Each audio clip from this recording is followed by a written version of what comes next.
E aí, pessoal, mais uma aula do Partiu C++ para vocês aí, seguindo a ordem dos algoritmos de ordenação de array. Hoje a gente vai ver o Selection Sort. O jeito de pensar nele é bem simples, só que o código dele é um pouco mais complicado que os outros dois que a gente viu anteriormente, mas nada demais, vocês vão conseguir tirar isso aí de letra. Vamos ver aqui como começa o nosso algoritmo. Para quem não viu ainda os outros dois vídeos, tá aí o link do Bubble Sort, do Insertion Sort.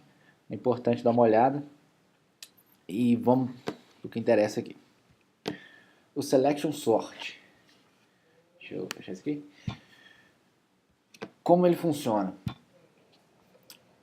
Ele é uma ordenação por seleção, como o próprio nome diz. Seleção do quê? Ele vai selecionar o menor elemento do array e vai colocar ele na posição correta. Como assim? A gente vai pegar a primeira posição e colocar um elemento correto na primeira posição. Se a gente está querendo ordenar o array, qual é o elemento correto da primeira posição? É o menor elemento do array. Ele vai ter que vir primeiro. A gente está ordenando, né? Ordem crescente. Então, com certeza, a primeira posição do array tem que conter o menor elemento. Então, o que o algoritmo vai fazer? Ele vai pegar a primeira posição e vai procurar no array quem é o menor elemento. Na hora que ele achar o menor elemento, ele pega esse elemento e troca de posição com quem estava na primeira. E o que ele faz? A partir daí, ele considera que a primeira posição está ordenada e faz a mesma coisa para a segunda posição. Ele marca a segunda posição e procura agora quem é, no caso, o segundo menor elemento do array. É o menor dos elementos que sobraram. Achou o menor, viu qual é a posição que ele estava, troca ele com o elemento que estava na segunda posição e por aí vai. A vantagem aqui é que ele como no Insertion Sort, cada passo vai diminuindo o número de elementos que o algoritmo tem que procurar. Então ele vai melhorando. O Insertion Sort era um pouco contrário. Começava com pouca verificação e ia aumentando, mas também os dois são melhores do que o Bubble Sort. Mas vamos ver passo a passo aqui. Ó. Primeira posição tem o elemento 5. Eu vou marcar ele como, essa estrelinha aqui, como o menor elemento. O menor elemento que eu tenho até agora é o 5. Aí eu vou procurar a partir do 5 se existe algum elemento menor do que ele para eu colocar no array. A primeira verificação que eu já vejo que o 2 é menor que o 5. E eu marco o 2 como menor. Só que eu não posso trocar ainda, porque eu não sei se o 2 é realmente o menor do array inteiro. Até agora eu só sei que o 2 é menor que o 5. Então eu passo para o próximo, que é o 1, e vejo que o 1 é menor do que o menor elemento que eu tinha até agora, que é o 2. Então eu gravo o 1 como sendo menor, e também é importante eu gravar em que posição que eu achei esse cara. Eu botei a estrelinha ali na posição 2. O menor elemento vale 1 e está na posição 2. Agora eu vou para a posição 3 e vejo que o elemento que está ali é 4. 4 não é menor do que o elemento que eu tinha gravado. Então, deixa ele ali, não faço nada. Vou para a seguinte posição, vejo que tem um 3, 3 também é maior do que 1. Então, finalizando aqui, ficou o 1 como sendo o menor elemento e o 1 está na posição 2. Tá aqui. O que eu tenho que fazer? Trocar o 1 com o 5. O 1 tinha que ir para a primeira posição e o 5 tinha que ir para a posição onde se encontrava o menor elemento encontrado, né? Que era a posição 2. Você pode ver que ó, o 1 estava na posição 2, eles trocaram de lugar. O 1 foi para a posição 0 e o 5 foi para a posição 2.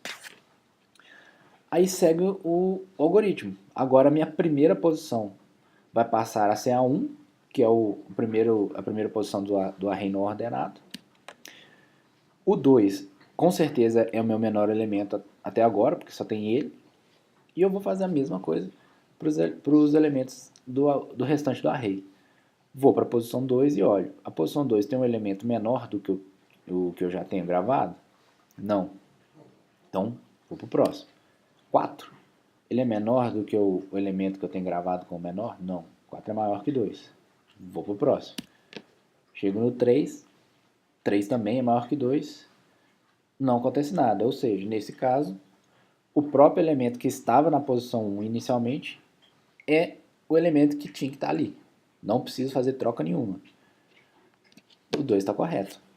E agora eu só preciso fazer a mesma coisa para os outros 3 elementos, depois para os 2 últimos elementos e acabou. É bem simples, é só você procurar o menor e colocar na primeira posição. Se você quiser fazer a ordenação decrescente, ao invés de procurar o menor, você procura o maior. Mas o algoritmo funciona dessa maneira. A ideia é simples, mas vamos ver aqui o código. Aqui está o código Selection Sort. As notas são as mesmas do outro exemplo, de 0 a 10 aqui, várias notas diferentes. E aqui começa o Selection Sort. A primeira diferença está aqui. Tem 3 variáveis que eu preciso. Uma variável para gravar quem é o menor elemento atual. Uma variável para gravar, né, era a variável menor aqui. Uma variável para gravar a posição onde está esse menor elemento. E uma variável booleana para falar se houve troca, né, ou se não houve troca. Na verdade, se precisa haver troca ou não. Porque, igual aconteceu com o número 2 ali, eu varri o array, mas eu vi que não precisava trocar, então não preciso fazer nada. O primeiro for é o for que vai contar quantas vezes eu vou fazer isso. Aqui também, lembrando dos limites, como eu vou usar um i mais 1 aqui, eu não vou deixar o i chegar até 10, né, que vai dar problema. Meu array só tem de 0 a 9 posições. E o que eu vou fazer? De cara, eu já coloco o menor como sendo o elemento que está na posição 0, né? O i começou com 0, e gravo essa posição. O menor elemento é o elemento que está na posição 0, e a posição do menor é 0. Eu falo que não teve troca ainda, troca está falso. Aqui é o for que vai varrer o array de elementos não verificados ainda, né? Que começa no i mais 1. A primeira posição a verificar começa na 0, obviamente, e o j começa do 1 para frente. Ele vai até o último elemento, como a gente fez ali no PowerPoint. Aí eu verifico. A nota que está na posição j, que é a da frente, ela é menor do que o número que estava guardado na variável menor, que é o primeiro aqui, ó, nota 0. Se for menor, eu gravo esse novo valor, né? No caso, no nosso exemplo, o menor era 5. Eu achei um 2, então eu falo, poxa, 2 é menor do que o 5. Então o meu menor, que era 5, passa a valer 2. A posição, que era 0, passa a ser a posição que eu estou agora, que é a primeira, a 1. E falo que nesse caso vai precisar ter uma troca. E marco troca como true. E continuo procurando. Eu preciso saber se o 2 realmente é o menor de todos. Que no nosso exemplo anteriormente não era. A posição J mais 1 aqui vai para 2. E na posição 2 tinha o número 1.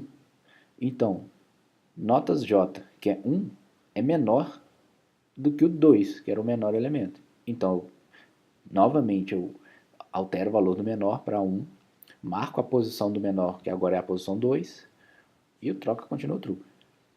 E depois eu vou ver que não vai acontecer isso mais. O menor é o 1.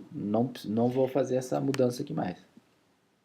Então, acaba o for. Eu varri todo o array. O que acontece agora? Antes de voltar para mais uma etapa, eu verifico. Houve troca? Na verdade, eu preciso fazer alguma troca? O troca aqui está true? Né? Esse aqui é a mesma coisa que isso. O troca é true? Se for, eu faço a troca. Eu gravo o elemento que estava na primeira posição, falo que o elemento da primeira posição agora é o menor, que no caso é 1, então o elemento da posição 0 vai ser 1, e o elemento da posição, que era a do menor elemento que eu encontrei, no caso a posição 2, então que é notas 2, recebe o auxiliar, que era o elemento que estava na primeira posição, o 5,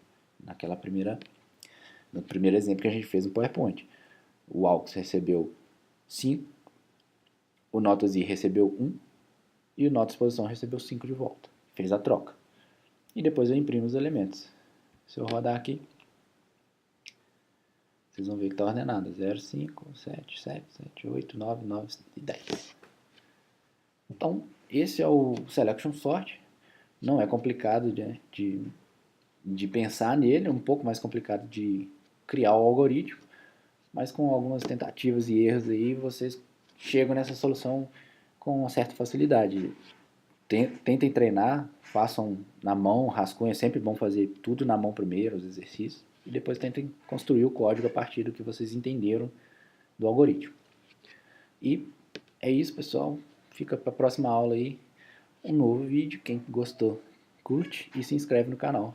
Um grande abraço.